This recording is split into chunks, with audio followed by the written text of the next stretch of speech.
Okay, so I just completely forgot about this one today. And when I started this, it's like 10 minutes till midnight. When I started this, I knew there was going to be at least one day where it's just like I completely forget. I got off work earlier. I was in a live stream with James Hansen and some other people. So I'm not really in the mood to talk right now. Just got a shower. So, yeah, I might have to just call this one as the filler episode where nothing happens. I just make the video just for the sake of making the vlog. Kind of sucks, too, because I'm home alone right now. My mom is at her boyfriend's for the weekend. So, I guess I can, I don't know, do a dance number, I guess. I got nothing. I don't know, something to talk about. I really don't want to just upload this without doing anything. Like, I don't know. Alright, like, I'm trying to think. Anything happened to me exciting today? Not really. Something's been going on with my friend, but I really don't want to talk about that because that's kind of a personal thing. Jesus, I don't know. My life's pretty boring, guys. I mean, I don't know. I'm sure you all think that teching lives this life of just absolute non-stop action. Every time I walk into a room, they're like, Matt, how you doing? Something I am going to be doing. I'm going to get I just realized this tonight. I was walking out of the store with my boss. We were leaving, and we noticed that this one guy had like a license plate that said like Honey Baby or some shit. It was weird. And I thought, you know what? I should get a custom license plate for my car. And I looked it up, and Tech 101 is not taken. So that's a thing. I might get a Tech 101 driver's license plate for my car. So, when I drive into town, people know what's up. Not really. They'll have no idea what is up. Something else about YouTube I guess I can talk about. This is substantial because it got brought up twice today by different people. And that was the ability to live off of YouTube. The ability just to make YouTube your prime income. For those of you that don't make videos on YouTube, that just watch us content producers, and we obviously make money off of it. I'm not allowed to tell you how much I make because I make agreements and I have to sign contracts and shit. And I don't make my money over Google. I get it over Fullscreen, which is my network. But suffice it to say, I right now I do not make enough money to even consider living on my own. With the amount of money I make right now, I might be able to afford a shitty apartment. But, I actually going down the list of stuff you need to pay for. I mean, just living in the United States, the things that I would need to worry about is rent and utilities for the apartment, my life insurance, my car insurance. Additionally, I would have to pay for groceries and gas for my car. Cable, internet, cell phone. I mean, being an adult is fucking depressing. Let's be honest here.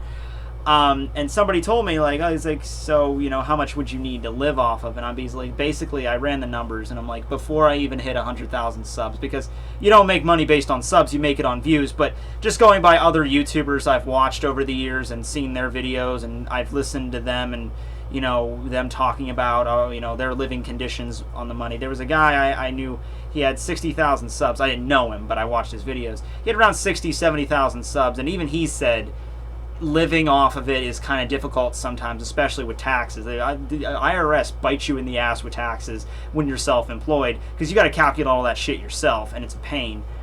But yeah, even if when I hit the 100,000 threshold mark, we might be thinking about, I might be able to consider making YouTube my main source of income. But even then, it's not like I would be able to raise a family on that. That would just be for me. And I would be able to barely squeak by with that. Now, the people, of course, like, let's say, like, Smosh and Markiplier and Jenna Marbles and the people that have, 10 million plus subscribers, yeah, they're pretty much in the clear. I mean, they have to probably pay a mountain of taxes on that shit as well.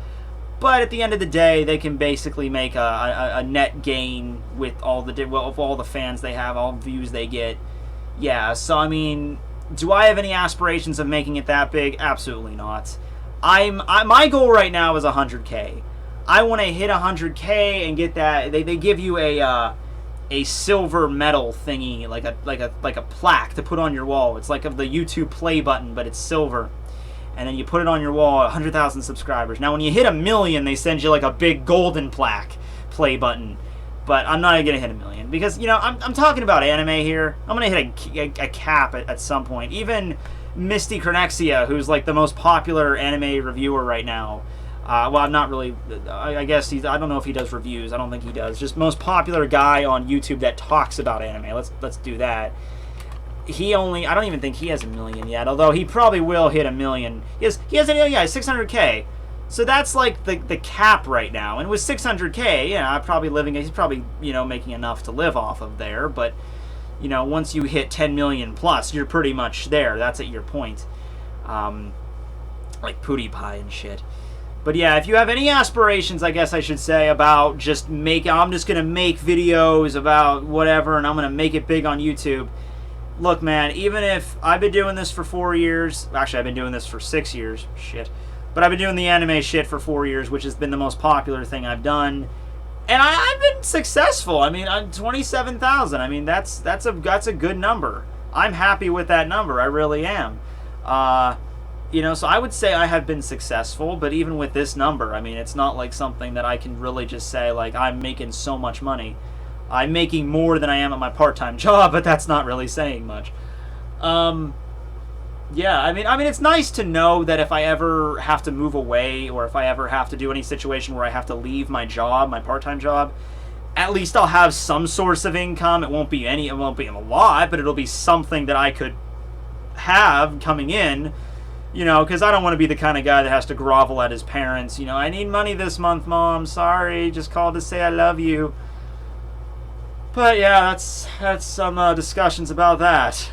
Hope you enjoyed. I'm gonna go now. Bye. Oh, that kind of got depressing. See ya.